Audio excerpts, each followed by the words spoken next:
Mbak, ini saya dari Lurah Manggelrejo. Sebelumnya Mbak sudah baca pesan saya apa belum ya ini?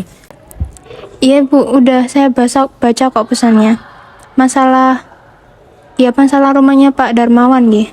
Nah, iya. Kalau misalkan rumahnya besok itu roboh, terus bagaimana ya Mbak solusinya?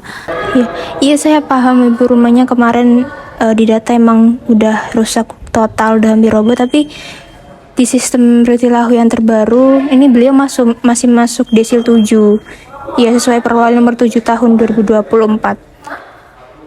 Iya karena di situ maksimal tuh desil 1 sampai 5 Ibu. Jadi maaf saya nggak bisa approve sembarangan. Karena nanti dinas kami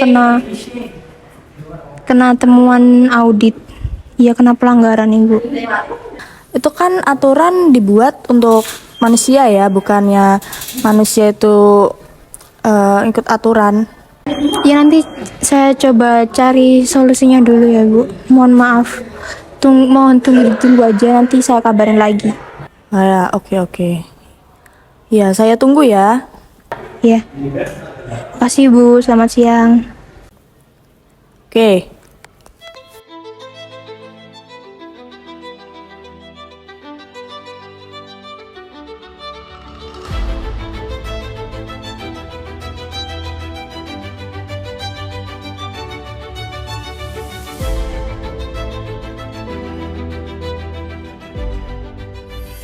Dalam amanah konstitusi, setiap warga negara berhak atas tempat tinggal yang layak. Di Surabaya, kami di DPR KPP bekerja keras untuk mewujudkan itu melalui program Rutilahu. Namun, sejak pengesahan Perwali nomor 7 tahun 2024, prioritas kami dikunci pada masyarakat kelompok desil 1 hingga desil 5. Perwali yang awalnya bertujuan meningkatkan akuntabilitas dan ketepatan sasaran juga menimbulkan masalah baru. Data administratif dari pusat seringkali tidak sinkron dengan realitas di lapangan yang menyebabkan warga miskin real tereliminasi secara sistem. Hal tersebut menciptakan konflik sosial di tingkat kelurahan, RT, dan RW.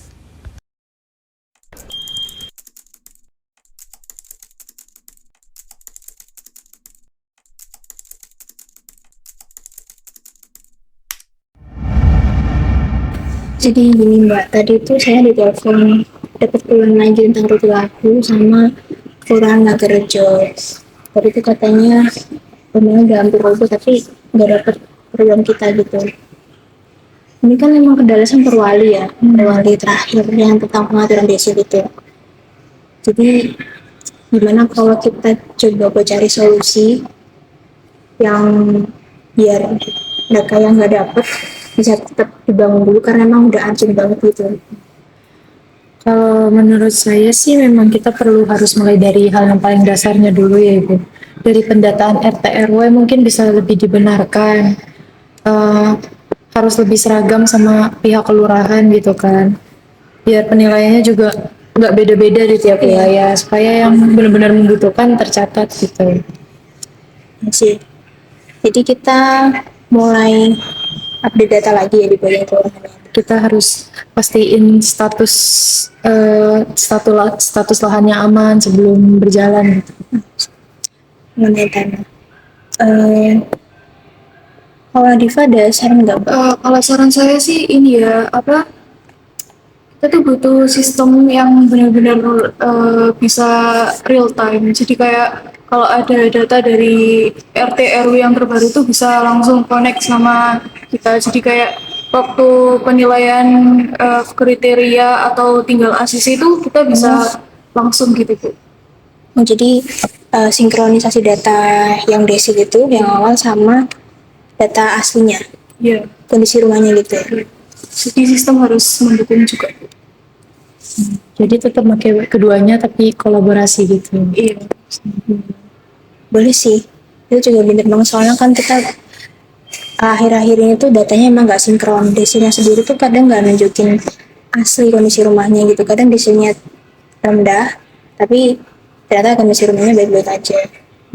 Bisa sih itu jadiin solusi. Ya mungkin itu bisa Ibu sampaikan dulu ke pihak kelurahannya nanti biar kita juga tidak lanjutin ke Pemkotnya. Ya, nanti coba saya calling dulu Pemkot sama kelurahan.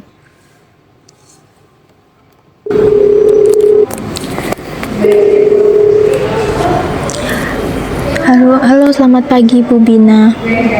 Halo, iya Mbak, gimana ya?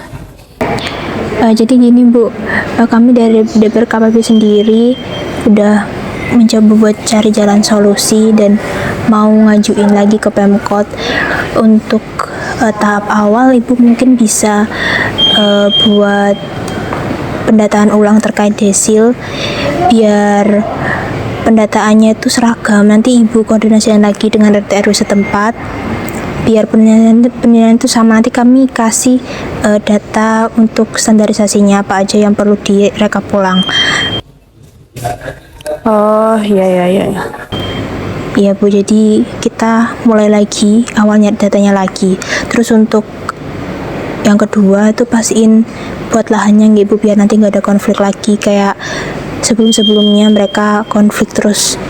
Iya, terus harus ngembalin uang lagi kan repot. Terus yang terakhir kita bakal coba nanti koordinasi lagi sama Pemkot ya Bu, ini mengenai penggabungan data desil pusat sama kita adain sistem penilaian ulang yang berdasarkan kondisi real. Nanti kita bandingin kalau misalnya emang di warga Ibu di luar desil 1 sampai 5, contohnya desil 7, kayak kondisi yang kemarin itu nanti tetap bisa diprioritaskan untuk pembangunan kalau emang udah urgent banget.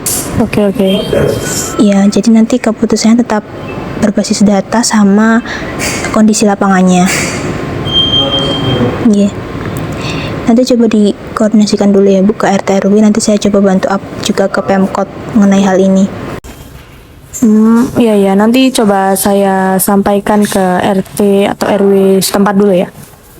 Ibu nanti kalau ada yang ditanyakan bisa langsung telepon saya ya, atau teman-teman yang lain juga ya. Oke. Itu saja dari saya Ibu. Ya, terima kasih ya Mbak ya. Terima kasih, selamat siang. Ya.